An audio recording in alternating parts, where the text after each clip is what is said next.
مفتی ابرار صاحب کے بیانات سننے کے لیے مفتی صاحب کے آفیشیل چینل مفتی ابرار صاحب فلاحی آفیشیل کو سبسکرائب کریں۔ اعوذ باللہ من الشیطان الرجیم بسم اللہ الرحمن الرحیم وقل جاء الحق وزهق الباطل ان الباطل كان زهوقا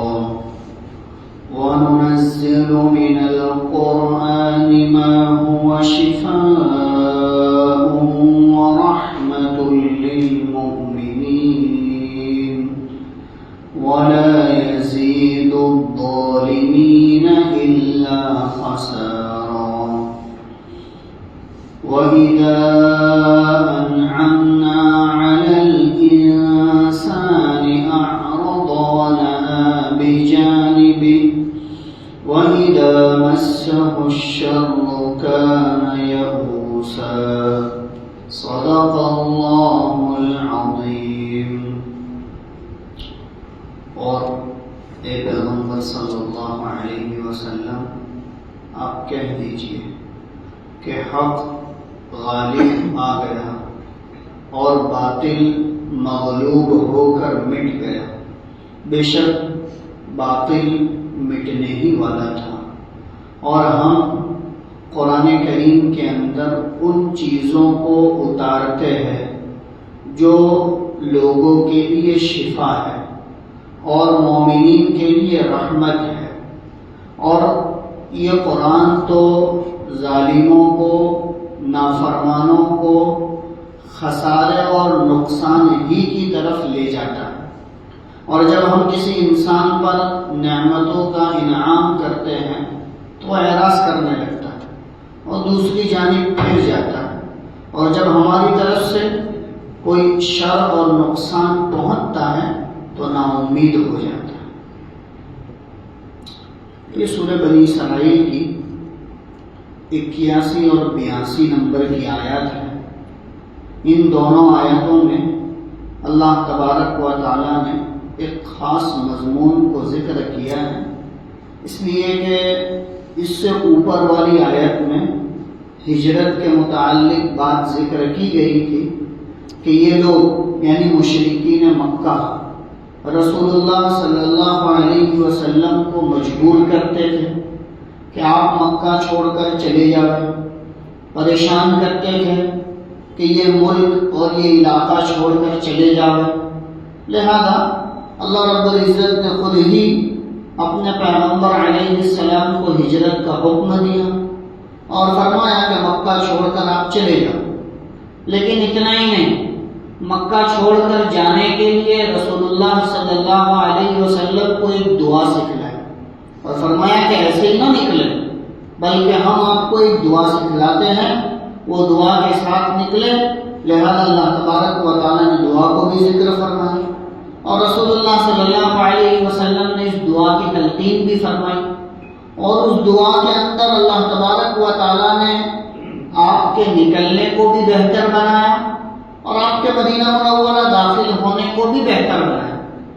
دونوں چیزوں کو بہتر بنایا، اور اس کے ساتھ ساتھ ایک بشارت دی کہ آج آپ مکہ مکرمہ چھوڑ کر جا رہے ہو، آپ کے دل پر بڑا بھاری بوجھ ہے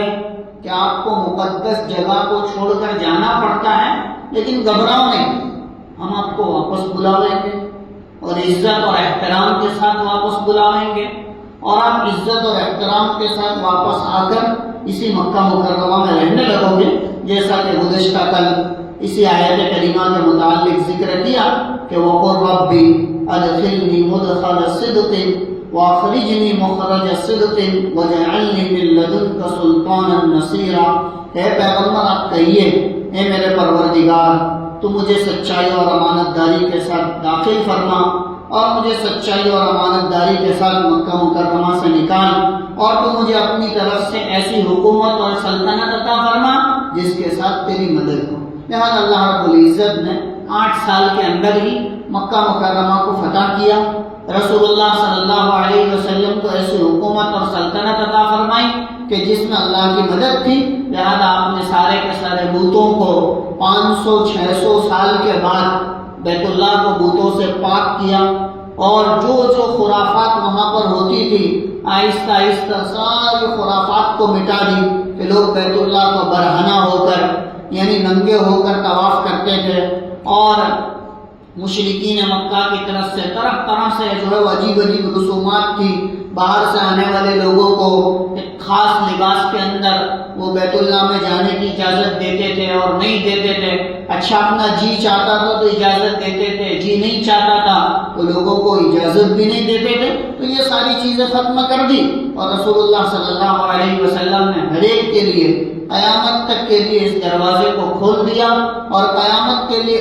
تک کے لیے کفر و شرک کو وہاں سے مٹا دیا کہ آدمی کسی بھی ملک کا، کسی بھی علاقے کا وہاں آئے تو وہاں اس کو شرک اور کفر کی بو تک نہ آئے۔ اس کو اللہ تبارک و تعالیٰ نے اپنے پیغمبر علیہ السلام کے ذریعے سے پاک کر دیا۔ اسی وجہ سے فرمایا آگے کہ وَقُلْ جَاءَ الْحَقُّ وَزَهَقَ الْبَاطِلُ، اور اے پیغمبر صلی اللہ علیہ وسلم آپ کہیے کہ حق غالب آ چکا اور باطل جو ہے وہ مٹ گیا، مغلوب ہو گیا۔ بے شک باطل مٹنے ہی والا تھا اور وہ مغلوب ہونے ہی والا تھا۔ لہذا رسول اللہ صلی اللہ علیہ وسلم بتوں کو توڑتے جاتے تھے اور یہ آیت کریمہ تلاوت کرتے جاتے تھے کہ اللہ تبارک و تعالیٰ نے حق کو غالب کر دیا ہے اور باطل کو مغلوب کر دیا ہے، اور باطل مغلوب ہونے ہی والا ہے۔ لہذا یہ قیامت تک کے انسانوں کو اللہ تبارک و تعالیٰ نے اس کے ذریعے سے پیغام دیا ہے کہ ہمیشہ حق ہی غالب رہتا ہے اور باطل مغلوب ہی رہتا ہے۔ کہا کہ بسا اوقات اللہ رب العزت اپنے بندوں کو آزمانے کے لیے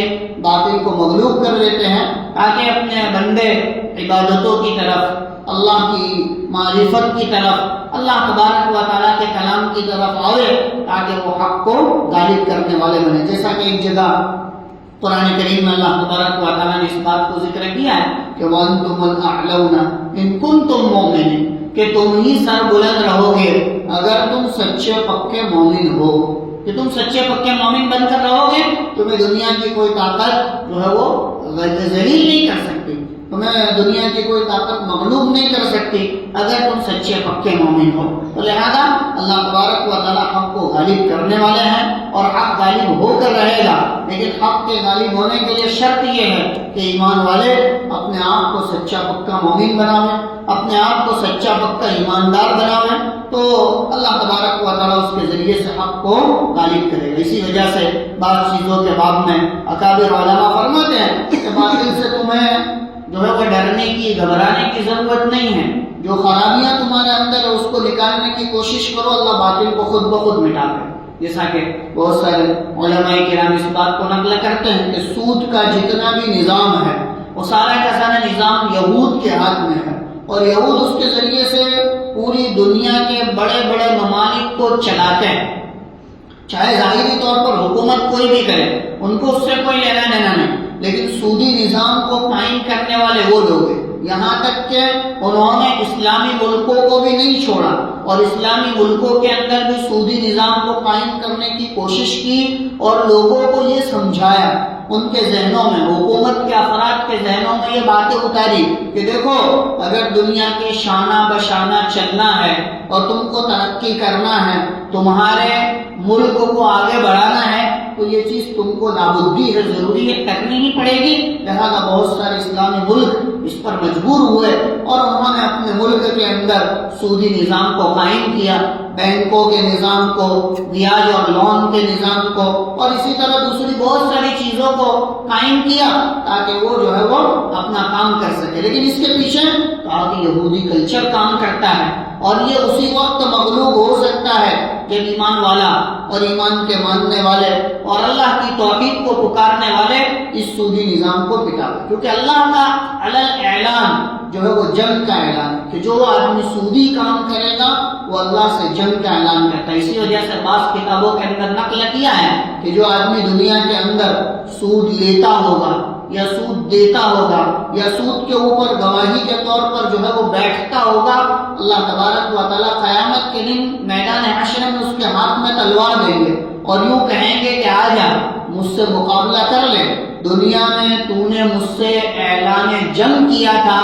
آج تیرے لیے موقع ہے کہ تو میرے ساتھ جنگ کر، میرے ساتھ لڑ. کہ دنیا میں تو نے وہ کام کیے تھے جو میرے لیے میرے سامنے لڑنے کے مرادف ہیں. کہ اللہ کے سامنے اعلان جنگ ہے. تو لہذا ایمان والے جب تک ان چیزوں کو نہیں چھوڑیں گے، یا وہ ممالک جن کو اللہ تبارک و تعالیٰ نے حکومت اور سلطنت عطا فرمائی ہے، جب تک سودی نظام سے باہر نہیں آئیں گے، اللہ حق کو غالب نہیں کرے گا. اللہ مسلمانوں کو ترقی عطا نہیں فرماؤں. کہا کہ بظاہر آدمی کو اس میں نقصان دکھائی دیتا ہے، یا بظاہر آدمی کو ایسا لگتا ہے کہ اگر اس سود کے نظام میں چلا جاؤں گا تو میرا کام بن جائے گا، میرا قرضہ ادا ہو جائے گا، میرا کرائے کا مکان ذاتی مکان سے تبدیل ہو جائے گا. تو کہا کہ یہ ساری کی ساری انسانیت کے لیے دھوکے کی چیزیں ہیں. شریعت یہ کہتی ہے کہ کوئی مسئلہ نہیں، اگر پوری زندگی کرائے کے مکان میں رہنے کی ضرورت پڑے تو کرائے کے مکان میں رہ کر گزار دو، لیکن 1 روپیہ بھی سود کے نام پر نہ لو کہ یہ تمہاری ماں کے ساتھ زنا کرنے سے خطرناک عمل ہے. تو لہذا اللہ تبارک و تعالیٰ نے حق کو غالب کیا ہے اور باطل کو مغلوب کیا ہے، لیکن اس کے لیے شرط یہی ہے کہ وَأَنْتُمُ الْأَعْلَوْنَ إِن كُنتُم مُؤْمِنِينَ، کہ تم ہی سر بلند رہو گے اگر تم سچے پکے مومن ہو. کہ آدمی تھوڑے پر قناعت کرے گا، جو ملا اس کو اللہ تبارک و تعالیٰ کا رزق سمجھے گا، جو دیا گیا اس پر راضی رہے گا، تو اللہ تبارک و تعالیٰ اس کی زندگی کو بھی جو ہے وہ بہتر بنائیں گے اور مرنے کے بعد آنے والی آخرت کو بہتر بنائیں گے. اور اگر آدمی بڑے کے چکر میں اللہ کی نافرمانی پر آ جاوے گا، سود پر آ جاوے گا، بیاج پر آ جاوے گا، جیسا کہ آج کل ہم اپنی نگاہوں سے دیکھ رہے ہیں کہ پورے کے پورے علاقے 1-2 افراد نہیں، کہا کہ افراد کی اکثریت. آپ وٹوا چلے جاؤ، رامول چلے جاؤ اور اس طرف کے علاقوں میں چلے جاؤ، وہاں آپ کو اکثریت اس کے اندر مبتلا ملے گی کہ 80% لوگ اس کام کے اندر مبتلا ہے. کوئی لینے والا ہے، کوئی دینے والا ہے، کوئی گواہ بننے والا ہے، کوئی کسی نہ کسی درجے میں اس کے ساتھ شامل ہے. تو کہا کہ اللہ تبارک و تعالیٰ اس وقت تک ایمان والوں کو غالب نہیں کریں گے جب تک وہ اللہ اور اس کے رسول کی اطاعت پر نہیں آئے. اسی وجہ سے میں نے کہا نا کہ یہود کو مٹانا ہو تو سودی نظام کو مٹایا جائے. کہ بڑے پیمانے پر لوگ سودی نظام سے نفرت کریں، اس کے کام کاج سے نفرت کریں، تب جا کر آدمی اللہ تبارک و تعالیٰ کے دین پر ثابت قدم رہے گا، اور جب جا کر آدمی اللہ رب العزت کے حق کو غالب کرنے والا بنا ہوئے. آج کی آیت میں آگے اللہ رب العزت ذکر کر رہے کہ وہ ننزل من القرآن، اور ہم قرآن میں جو کچھ اتارتے ہیں ما ہوا شفا، وہ لوگوں کے لیے یعنی مومنین کے لیے شفا ہے اور رحمت ہے، اور ظالم لوگ ان اترنے والی آیتوں سے اور زیادہ نقصان میں چلے جاتے ہیں. قرآن پاک کو اللہ تبارک و تعالیٰ نے یہاں پر شفا کہا اور رحمت کہا، 2 کلمات استعمال کیے ہیں، ایک شفا اور ایک رحمت. شفا سے مراد آدمی جانتا ہے کہ بیماریوں سے تندرستی کی طرف آنا. سب سے پہلے حضرات علماء مفسرین نقل کرتے ہیں کہ قرآن کریم اللہ تبارک و تعالیٰ کی طرف سے شفا ہے. کن بیماریوں کے باب میں؟ روحانی بیماریوں کے باب میں. اور روحانی بیماریاں 2 طرح کی ہوتی ہیں. پہلی روحانی بیماری ایمان اور شرک کے اندر آتی ہے، ایمان کے اندر آ جاتی ہے اور شرک کی وجہ سے آ جاتی ہے، کہا کہ یہ ہے. اور دوسری کہا کہ اخلاق کا برا ہونا، اعمال کا برا ہونا، کہ یہ سب چیزیں انسان کو جو ہے وہ بیماری کے اندر مبتلا کر دیتی ہے. اور ایک اور چیز ہے جیسا حسد کا ہونا، بغض رکھنا، عداوت رکھنا، کسی کے باب میں کینہ اور کپٹ رکھنا، کسی کے باب میں برا کہنا، برا سننا، غیبت کرنا، یہ سب روحانی بیماری ہے. اس کی وجہ سے آدمی جو ہے وہ کیا ہوتا ہے؟ مرجھاتا چلے جاتا ہے. جس طرح ظاہری بیماری آدمی کے جسم کو گلا کر پگھا کر ختم کر دیتی ہے، اسی طرح روحانی بیماری آدمی کے اعمال کو، آدمی کی زندگی کو، آدمی کے چین سکون کو ختم کر دیتی ہے. لہذا اللہ تبارک و تعالیٰ نے سب سے پہلے اس کو شفا فرمایا کہ اللہ کا کلام مومنین کے لیے شفا. اللہ رب العزت نے اس بات کو ذکر کیا کہ کافر اس کے ذریعے سے شفا نہیں پاوے گا. ہاں اگر کافر سچی طلب کے ساتھ اس کو سنتا ہے، کلام اللہ سمجھ کر سنتا ہے، تو اللہ تبارک و تعالیٰ اس کو ہدایت سے مالا مال کر دیں گے. اور جیسا کہ اللہ رب العزت آج کر رہا ہے کہ باہر کے ملکوں کے اندر اللہ تبارک و تعالیٰ ان کلام پاک کی آیات کے ذریعے سے لوگوں کو ہدایت دے رہا ہے. لوگ اس پر ریسرچ کرتے ہیں اس نیت سے کہ دیکھے تو صحیح اس میں کیا ہے اور یہ کیا چیز ہے، اللہ ان کو ہدایت سے نواز دیتا ہے۔ اور امام والا کہا کہ ان کی آیات سے دور ہو کر اس کے مطلب اور مطالب کو سمجھے بغیر ایسے ہی زندگی گزارتا ہے جس کی بنیاد پر وہ کلام اللہ سے بھی دور ہو جاتا ہے اور اپنی زندگی کے حال احوال سے بھی دور ہو جاتا ہے۔ اسی وجہ سے حضرات علماء مفسرین نے یہاں پر یہ بات نقل کی ہے کہ اللہ کا کلام سب سے پہلے روحانی بیماریوں سے شفا کا ذریعہ ہے، کہ اس کا پڑھنا، اس کا سننا،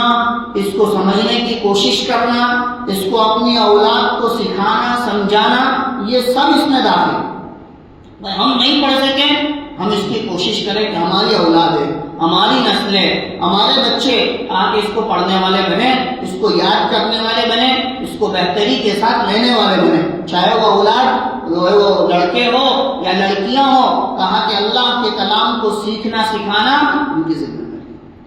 کہ اللہ تبارک و تعالیٰ نے آسان کر دیا ہے کہ آج کے دور میں اس کا سیکھنا بھی آسان، اس کا سکھانا بھی آسان، اس کا سمجھنا بھی آسان اور اس کا جو ہے وہ سمجھانا بھی آسان۔ کہا کہ جب ملکوں کے اندر یہ چیزیں چلتی تھی، جیسے ترکی کے اندر جب کمیونزم تھا، اسلام کے اوپر پابندی تھی، لوگ قرآن پڑھ نہیں سکتے تھے، سمجھ نہیں سکتے تھے، تو لوگ 6 مہینے کا اناج، 6 مہینے کا کھانا لے کر نیچے گاروں کے اندر انڈر گراؤنڈ چلے جاتے تھے اور وہاں 6 مہینے تک ایک استاد اپنے طالب علم کو قرآن سکھاتا، قرآن سمجھاتا اور قرآن کی تعلیمات دیتا۔ ان کے پاس نسخے بھی نہیں ہوتے تھے، ہاں تو وہ سینہ بہ سینہ لوگوں کو سکھاتے تھے۔ اس طرح انہوں نے قرآن کو محفوظ کیا، قرآن کو یاد کیا۔ اللہ تبارک و تعالیٰ نے آگے بڑھ کر اسلامی ملک اور اسلامی سلطنت میں اس کو تبدیل کر دیا، تاکہ اللہ کے کلام کی تاثیر ہے کہ جہاں کہیں بھی اللہ کا کلام پڑھا جاتا ہے، سنا جاتا ہے، سمجھا جاتا ہے، اللہ ان علاقوں کو آباد رکھتے ہیں۔ اور جن مسجدوں کے اندر قرآن کریم کے پڑھنے کی، سیکھنے کی، سمجھنے کی اور جو ہے وہ سکھانے سمجھانے کی مجلسیں نہیں لگتی ہیں، حلقے نہیں لگتے ہیں، اللہ ان بستیوں کو بھی ویران کر دیتے ہیں۔ آپ نے دیکھا ہوگا کہ جہاں کی مسجدیں آباد ہوگی وہاں کی بستیاں آباد ہوگی، جہاں کی مسجدیں ویران ہوگی وہاں کی بستیاں بھی ویران ہوگی۔ کوئی نماز پڑھنے والا نہیں ہے، کوئی مسجد میں اذان دینے والا نہیں ہے، کوئی تکبیر اور اقامت کہنے والا نہیں ہے۔ اللہ مسجدوں کے ساتھ ساتھ آبادیوں کو بھی اجاڑ دیتے ہیں۔ پھر آپ دیکھو گے آپ کو ویران آبادی دکھائی دے گی، لوگ رہتے نہیں ہوں گے، لوگ ہوں گے بھی وہاں، لیکن اسلام کا، مسلمانوں کا کوئی نام و نشان نہیں۔ اللہ تبارک و تعالیٰ نے کلام اللہ کو ایسا بنایا کہ اس کے پڑھنے سے، اس کے سیکھنے سے، اس کے سمجھنے سے اللہ تبارک و تعالیٰ بستیوں کو آباد کرتے ہیں اور اللہ رب العزت وہ بستیوں کو جو ہے وہ ترقی عطا فرماتے ہیں۔ لہٰذا فرمائے وَنُنَزِّلُ مِنَ الْقُرْآنِ مَا هُوَ شِفَاءٌ، کہ ہم قرآن پاک میں وہ اتارتے ہیں جو مومنین کے لیے شفا ہے اور رحمت ہے۔ شفا ہونے کا مطلب ایک تو بات یہ کہ بیماریوں سے، یعنی روحانی بیماریوں سے شفا ہے، اور ایک ظاہری بیماریوں سے بھی شفا ہے۔ جیسا کہ میں نے محمد ابن کعب رحمۃ اللہ علیہ کا قول کئی مرتبہ نقل کیا کہ جو آدمی قرآن کریم کی تلاوت کا اہتمام کرے گا 100 سال کا ہو جائے گا تب بھی اس کی عقل سلامت رہے گی، کہ عقل کے بوڑھے ہونے کی وجہ سے جو عقل آدمی کی سٹیا جاتی ہے، ارذل العمر جس کو قرآن کہتا ہے، کہا کہ ایسی عمر میں بھی اللہ تبارک و تعالیٰ اس کے ذہن کو، اس کے حافظے کو سلامت رکھیں گے، کہ اللہ تبارک و تعالیٰ کے کلام کی تاثیر جو آدمی اس کو اہتمام سے پڑھے گا۔ اور ویسے بھی بہت ساری بیماریاں ایسی ہیں کہ جن کے باب میں جب اطباء، ڈاکٹر یہ تجویز کر دیتے ہیں کہ اب اس کا کوئی علاج نہیں، ہمارے پاس اس کا کوئی علاج نہیں، اس وقت اللہ تبارک و تعالیٰ کی کلام پاک کی بعض صورتوں کا پڑھنا اور بعض صورتوں کا سننا آدمی کے لیے مفید ہوتا ہے۔ اسی وجہ سے کہا کہ لا علاج بیماری، ایسی بیماری جس کا کوئی علاج نہ ہو، اس کے بعد میں سورہ تغابن پڑھنے کی ترغیب دی گئی۔ 41 مرتبہ مریض خود پڑھے یا مریض کے سامنے پڑھی جائے، اللہ تبارک و تعالیٰ اس کو اس بیماری سے راحت عطا فرماتے ہیں۔ اسی طرح مرض الوفات، یعنی وہ آدمی جو سکرات میں ہوتا ہے، کہ بھئی موت گلے تک آ جاتی ہے لیکن نکلتی نہیں ہے، اللہ تبارک و تعالیٰ اس کے درجات کو بڑھاتا ہے تاکہ ایسے وقت میں اس کے سامنے یاسین شریف کی تلاوت اس کے لیے آسانی کر دیتی ہے۔ لوگ کیا کہتے ہیں کہ بھائی یہ وقت پہ یاسین شریف مت پڑھو، اس لیے کہ یاسین شریف تو اس لیے پڑھی جاتی ہے کہ آدمی موت کے گھاٹ اتار دے۔ اللہ کا کلام ایسی چیز نہیں ہے کہ آپ کو موت کے گھاٹ اتار دے۔ اس وقت یاسین شریف پڑھنے کا مطلب یہ ہوتا ہے کہ اگر اللہ تبارک و تعالیٰ نے اس کے کے لیے موت لکھی ہے اللہ اس کو موت دے کر راحت دے، اور اگر اللہ نے اس کے لیے موت نہیں لکھی ہے تو اللہ اس کو زندگی دے کر تندرستی دے۔ لوگ منع کرتے تھے باقاعدہ، نہیں اس کے سامنے یاسین شریف مت پڑھو، تاکہ یاسین شریف کو مرنے والے کے سامنے پڑھی جاتی ہے، ہمارا باپ تھوڑی مر رہا ہے، تو لہذا بیمار آدمی کے سامنے یاسین شریف کا پڑھنا اس کی تندرستی کے لیے ہے کہ اللہ رب العزت نے، اس لیے کہ جس آدمی کی موت جب لکھی ہوئی ہے دنیا کی ساری طاقتیں مل کر اس کو روک نہیں سکتی، نہیں روک سکتی، چاہے جتنا پیسہ ہو، جتنا ماہر ہو، جتنی بھی اللہ نے صلاحیت دی ہو، نہیں روک سکتی۔ جیسا کہ میں نے بتایا تھا نا آپ کو، لندن کا ایک بہت بڑا ڈاکٹر جو ہارٹ کا اسپیشلسٹ تھا اور دنیا کے بڑے بڑے ممالک کے اندر اس کو بلایا جاتا تھا اور وہ جاتا تھا، لیکن اس کی خود کی موت اسی ہارٹ اٹیک کی وجہ سے آئی، وہ اپنے آپ کو نہیں بچا سکتا۔ انگریزی کے اخباروں کے اندر یہ بات جو ہے وہ انہوں نے شائع کی اور بتلایا کہ دیکھو